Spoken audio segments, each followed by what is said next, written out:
یا انہیں جانی کوئی اپنا جو نقصان ہے بظاہر وہ اٹھانا پڑا تو انہوں نے تو کبھی ہمت نہیں ہاری. وما ضعفوا اور نہ ہی وہ کمزور پڑے. ومستکانوا اور نہ ہی وہ دبے رہے. لہذا اے شرکائے احد تم نہ دبو نہ کمزور پڑو.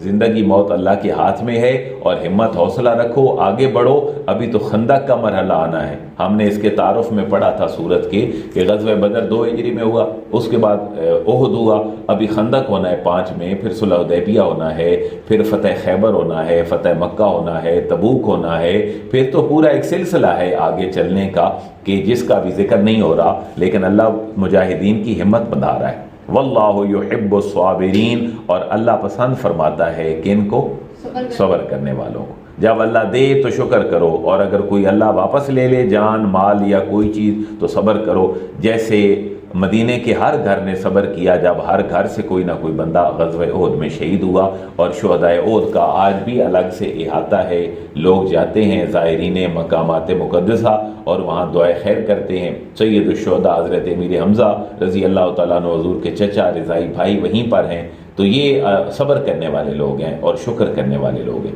وہ جو سابقہ قومیں اور ان کے نبی تھے ان کا معاملہ کیا ہوتا تھا. لہذا اے غلامان مصطفیٰ تم بھی یہی معاملہ اختیار کرو, اور یہ نہ سوچو کہ حضور شہید ہو گئے ہیں تو ہم واپس جائیں گے, ہم کیا کریں گے, کاش ہم آتے ہی نہ, ہم عبداللہ بن ابی کی بات مان لیتے. تو یہ باتیں نہ کرو. باتیں کیا کرو؟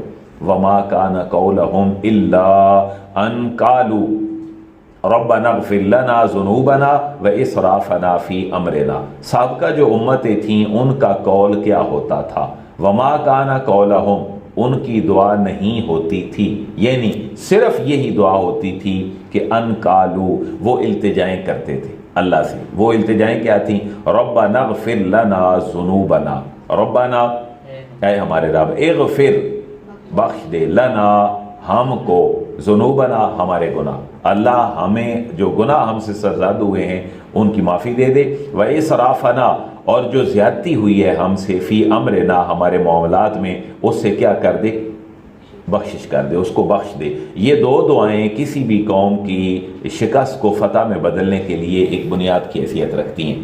اور یہ ایک چھوٹا سا اشارہ کیا جا رہا ہے کہ اگر وقتی طور پر کوئی شکست آتی ہے تو وہ ہمارے اپنی ناقص پالیسیوں کی وجہ سے آتی ہے. انسان کبھی پکڑ میں آ جاتا ہے اور اس کو اپنا ہاتھوں کا کیا ہوا اس کے راستے کی رکاوٹ بن جاتا ہے.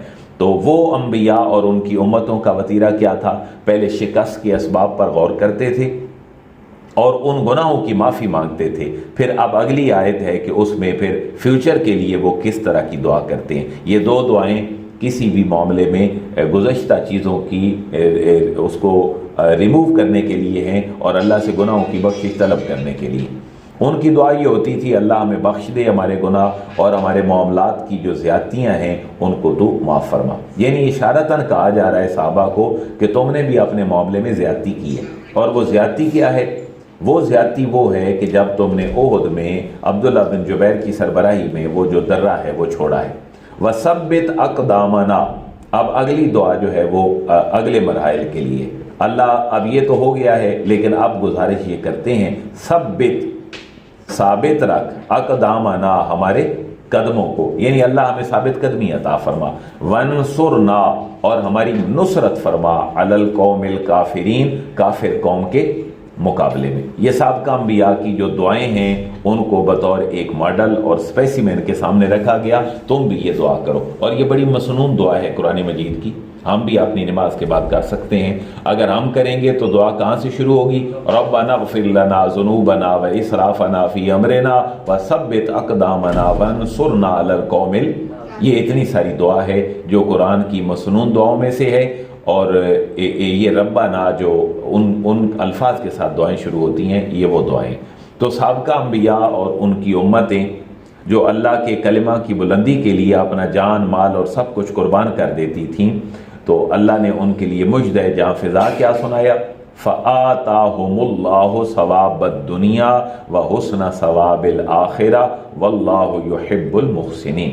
فا کا معنی پس یا تو عطا فرمایا, ہم انہیں, اللہ نے, ثواب الدنیا بدلہ دنیا کا, و حسن ثواب الآخرہ اور بہترین بدلہ آخرت کا۔ یہ ہے سودا جو فائدے کا سودا ہے۔ جو دنیا کا طلبگار ہے پھر دنیا میں سب کچھ مل گیا، یہ بھی نہیں کہ انسان ساری کوشش کر کے اس کا سارا ریوارڈ آخرت میں ہی اللہ سے مانگے۔